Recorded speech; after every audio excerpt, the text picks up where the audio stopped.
It's not often that I get visitors. I am Tetsuo Crumb. The ignorant of harvest called me the Wasp Woman. A pejorative, no doubt, born of fear and a poverty of imagination. I don't understand. The politics of honey, the Judeo-Christian rites of sacrifice and conventional taboos against unbridled pleasure are all responsible for the prejudice against wasps. Regard the wasp. Wasps produce nothing for others, but only for themselves. Wasps build nests and more wasps, nothing more. They spread into eaves and attics, not to make honey for supermarkets, but to buzz and rustle on their own paper, perpetuating their own agenda, growing stealthily, surely, the most relentless of insects.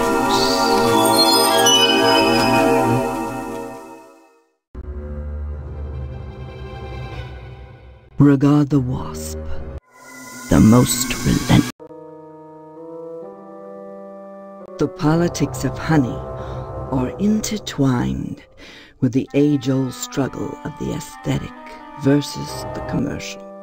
Because I choose to raise wasps instead of bees, I'm frowned upon by the community. Why?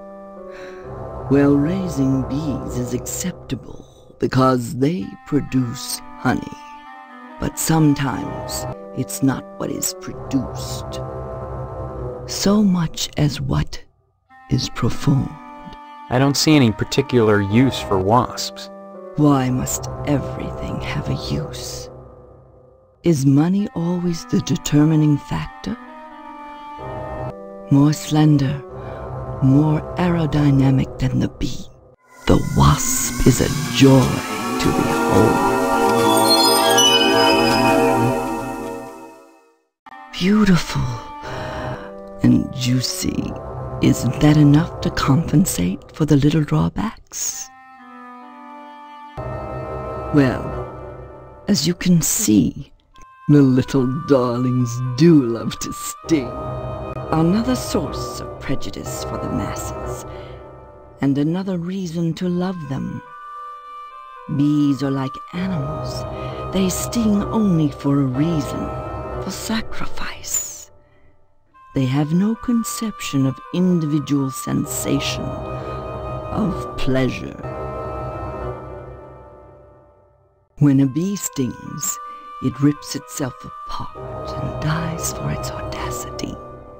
This appeals to those raised worshipping a god that demands sacrifice and atonement.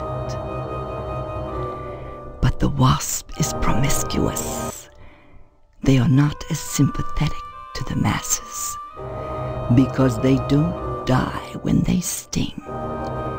They live to sting another day, and they take pleasure from it. Yes, a great deal of pleasure. The wasp is a sensual being, not a laborer, hedonistic instead of industrial. Some think them quick to anger. In truth, they are easily swayed to ecstasy. They penetrate your flesh, and the muscular contractions in their thorax as they pump venom could be likened to the muscular contractions of ejaculation, each painful welt, an act of love.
Stephen. Who are you? I am Daniel Moynihan, mortician and proprietor of the Wayward Hotel. Most people ask me why I don't remember their names. Well, you always were a kidder, Steve. Besides, as one who deals with the dead, I try not to involve myself in the affairs of the living. Your loss of memory is of no concern to me, true or false. Ironic, considering my recent involvement in a charity event. What are you talking about? My complaints were central to the scheduling of the upcoming Harvest Bake Sale. I'm gratified the Order of the Harvest Moon got involved. The proceeds will certainly help cover my losses. As always, the Order of the Harvest Moon has taken the lead in addressing our societal ills. Through their sponsorship of the blood drive and the bake sale, the Lodge ensures that all our needs are met. Needs? Such as... Pardon me, there are corpses to prepare, and my losses have been substantial of late. If you're sincerely interested in the Order, however, you should stop by the Lodge and speak with the Sergeant-at-Arms. Why should I be interested, Mr. Moynihan? Of all the spots in Harvest, the Lodge is the most prominent, literally and figuratively. It is the ambition of everyone here to join, and join you must to attain wisdom. What kind of wisdom? If I knew, I'd be a member. I have the feeling you have what it takes to join the Order, Stephen. We all believe that. Whether or not you live up to your potential is up to you. This bake sale is a joint effort of the Harvest PTA and the Order of the Harvest Moon. The proceeds will be used to set up a fund for transients. In other words, bums and societal rejects without families who wander into Harvest uninvited. Then the Order is setting up shelters for the homeless? Not shelters. Graves. You see a great number of these hobos die while passing through. Don't ask me why, it's what those people do. Use your common sense, Stephen, memory or no. If they were involved in setting up homeless shelters, then why would I be involved? And why would I be sustaining losses? As always, the Order of the Harvest Moon has taken the lead in addressing our societal ills. Through their sponsorship of the blood drive and the bake sale, the Lodge ensures that all our needs are met. Needs? Such as... Pardon me, there are corpses to... Why should I be interested, Mr. Moynihan? Of all the spots in Harvest, the Lodge is the most prominent, literally and figuratively. What kind of... If I knew, It seems that, like some elephant's graveyard, people of low station come to Harvest to die. They simply drop dead, penniless, and they all need burials. God knows, by putting these people up at the Wayward Hotel, I do more than my fair share. So why must I pay for the coffins and burial materials as well? My losses to the dead are substantial. Hopefully the bake sale will offset some of them. As owner of the only hotel in town, I do my best to accommodate any hobo who straggles into town, vacancies permitting. I really don't recall. We get so many low-life dregs passing through here, I can't remember every little death that occurs. Huh. Are there that many? As I said, sliced open on a mortician's slab, every corpse looks the same. Red and juicy. But surely you'd remember if these deaths were an unusual occurrence. You sound like you're launching some sort of investigation, Stephen. That would be most unwise. It seems, God knows, by putting these people up at the Wayward Hotel.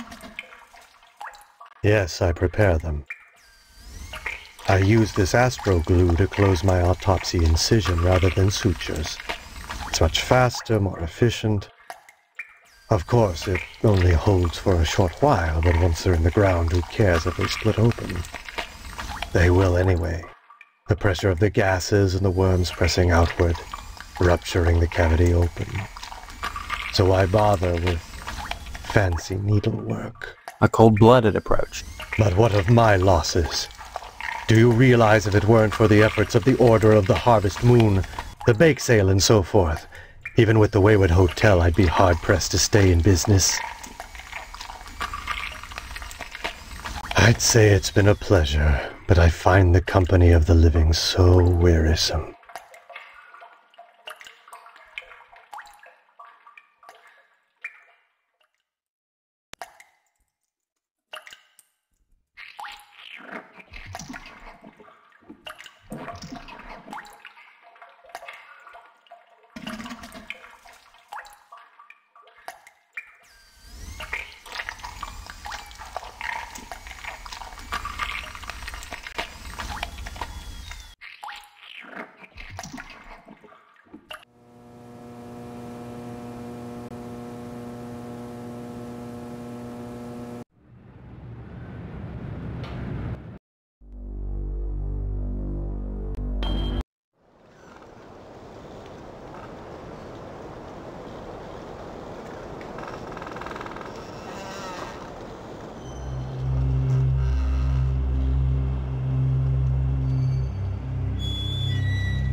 Please excuse the mess. They've done wonders with the upstairs bedroom, but this garage defies color coordination.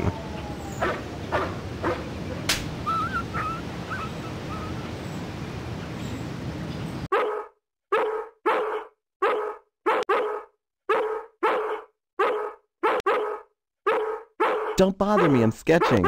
Oh, look what you made me do! Hello, Steve. Welcome to the House of Flame, as we like to call it. Oh, cut it out, Spots, honestly. Once he gets barking, a good piece of meat is the only way to shut him up. There you go, Spot.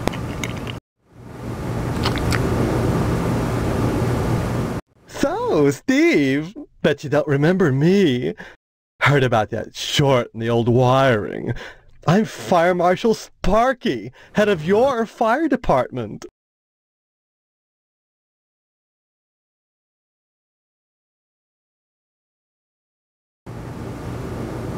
Don't be silly. Everyone thinks this amnesia kick is a scream. Well, you always were a kidder, Steve. Besides, it's my job to keep abreast of developments in the community, to better serve you, the public. I'm sure you'll be thrilled when you learn of the many civic improvements we have planned for your fire department. Such as... Well, don't tell any of the others, but I've secured a bolt of the most divine moth material. I've hidden it because, well, if any of these Marys got a hold of it, it'd be gone in a jiffy. So I'd rather keep it hush-hush.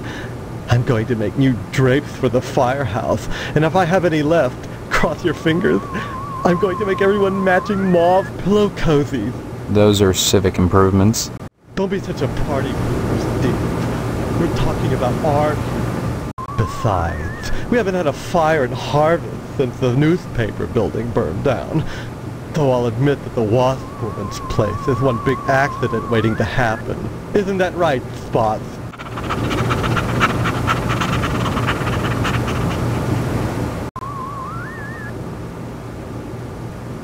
Art enriches the community, Steve.